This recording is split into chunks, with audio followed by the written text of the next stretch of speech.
Bonjour, bonjour, peuple congolais. Bonsoir, peuple congolais. C'est bien moi, votre humble serviteur, Roger le combattant.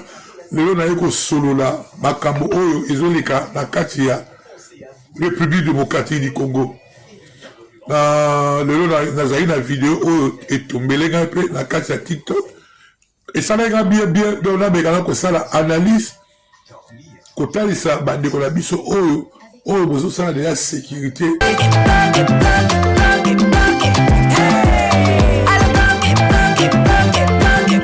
Oyoki elenge ya Congo.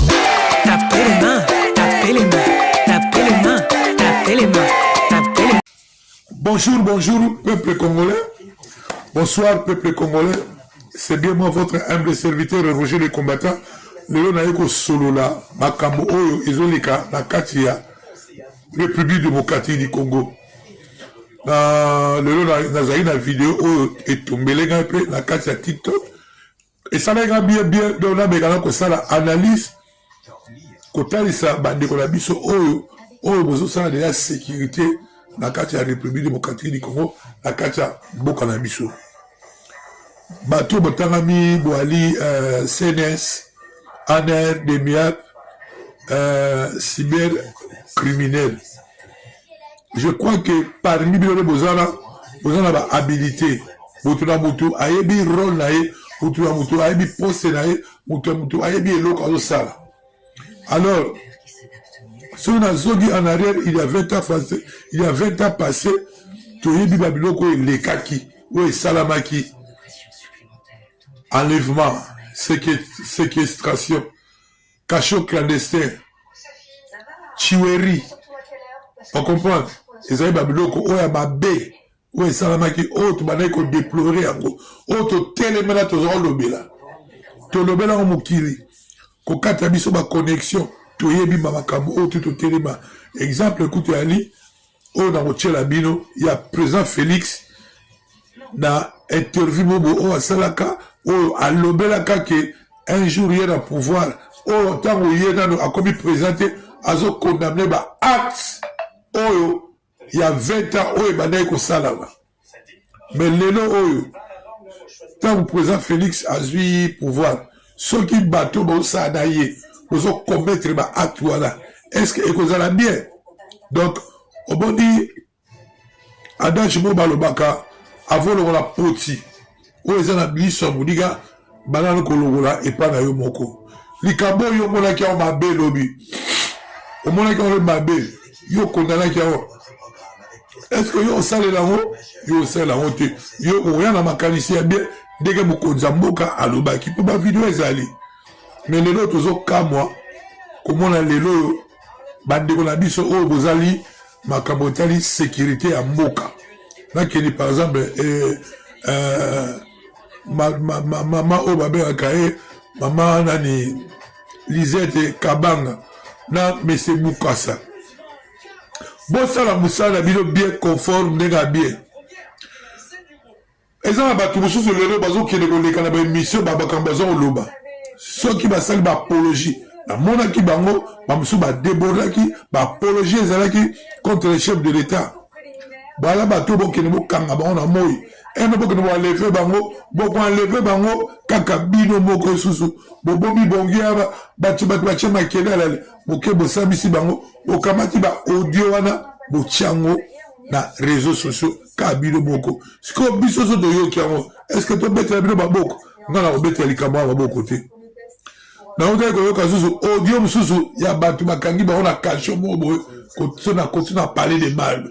Audio mutuana zoloba et comme les biso la poto ya bo mona ki tanga zoloba na bino bozo mona on dit que non j'ai le combattant na komibo j'ai le combattant komibo ete bino nde makambo bo komo ki na bo komi ko copier makambo oyo bakalève basala ba John Numbi basala to mona na ndako John Numbi congélateur na banzoto ya bato mutu ya colonel Lenge na kati ya congélateur ya John Numbi bakalève wana bazoboma bato bakalève baotya bato na bacoffre bakalève bazwa mutu boye bazobatortile ya kotya bato ya bayonete ya bafourmi pakola bato bamungwa ya bamesa bato bamungwa ya koboma bato bakale basala yango soki bino bosala eya babiloko oyo papa Etienne bandeki kodeploka bandeki kolobela yango ngai na kosepela te lelo motu aya kodestabilize pouvoir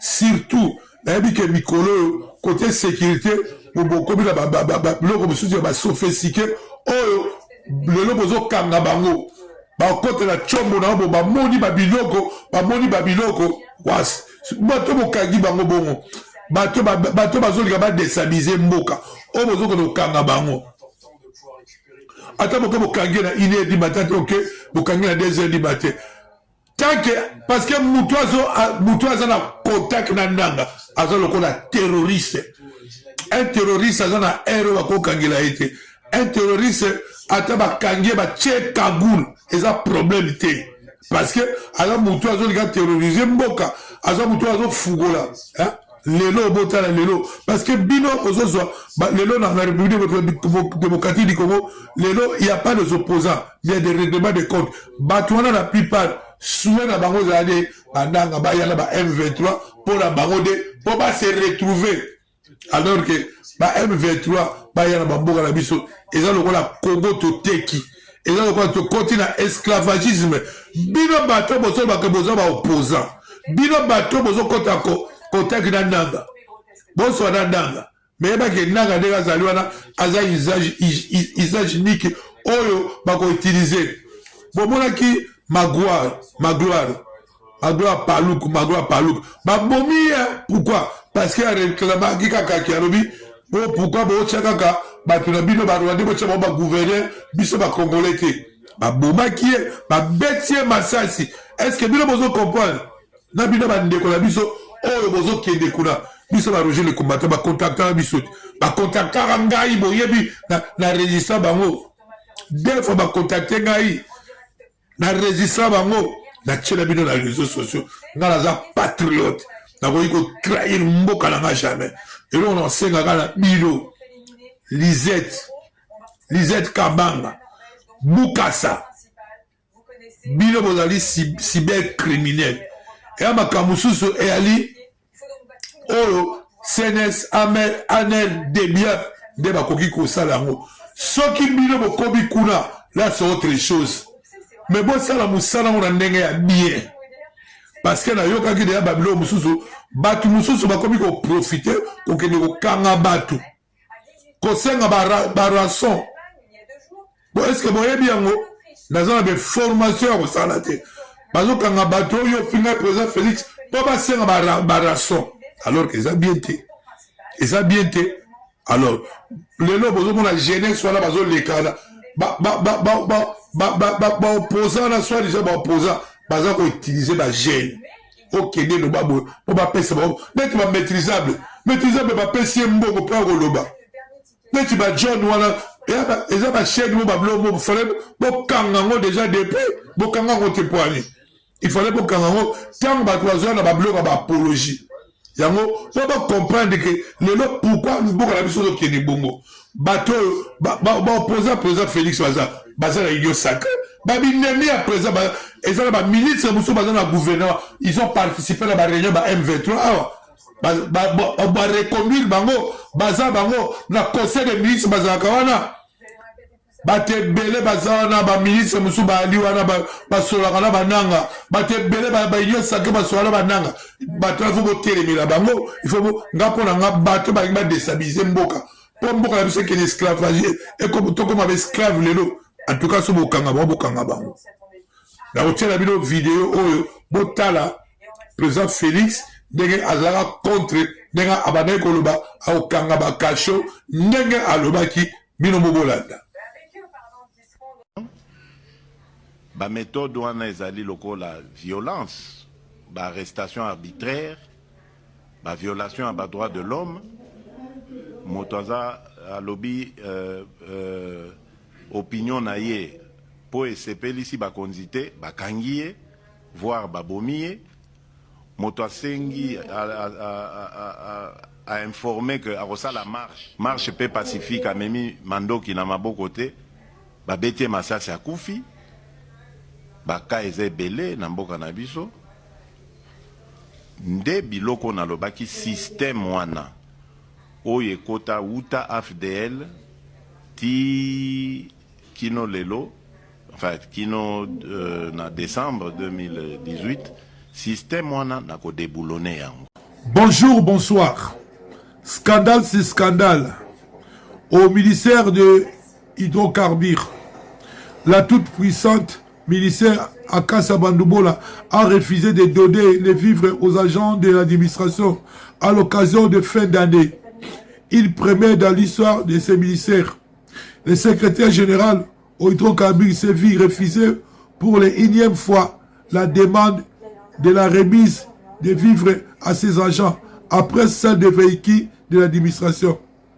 Comme si cela ne suffisait pas, la toute-puissante ministère, la toute-puissante ministre a récemment pris acte de la fin du contrat avec Finalog. Cette dernière vient de nommer un nouveau DGR qui n'est autre que Joe Hassan, son chargé de mission aux affaires foncières. Pour votre gouvernement, Joe Hassan était cité dans l'affaire de corruption de l'alignement frauduleux du navire SPCA Corbil, alors qu'Ami Congo attendait recevoir les bateaux de l'Erescom Petrolem.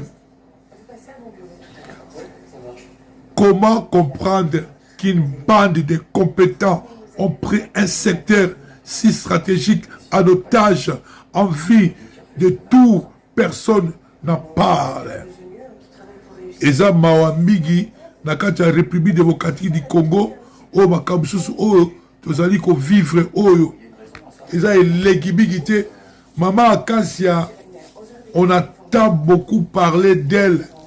Na ba détournement, na ba corruption, aza na ba bandi ya batu ya oyo, kuna donc, azozo ba agent, baza la valeur te. Vous imaginez, est-ce que c'est normal, dans la fin de l'année, na ba ministère yosu, oh okabola, biloko, saka baloso,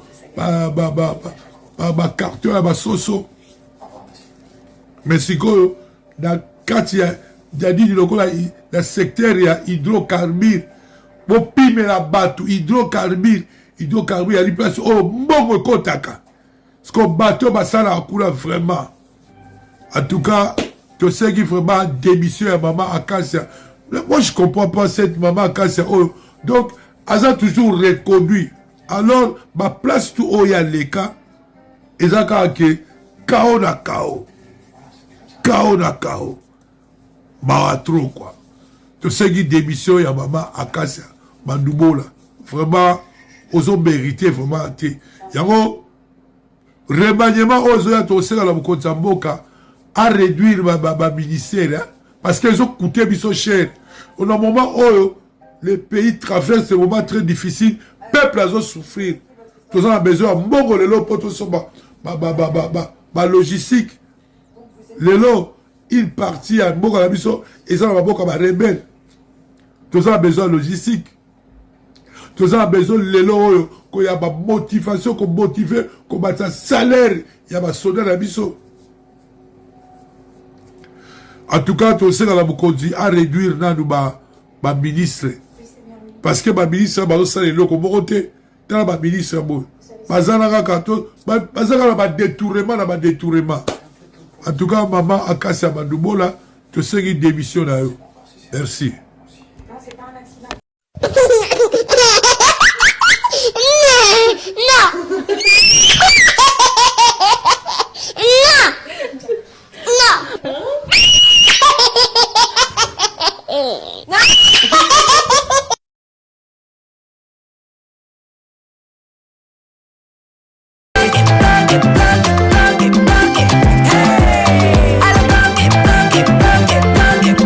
Oyo Kieleng.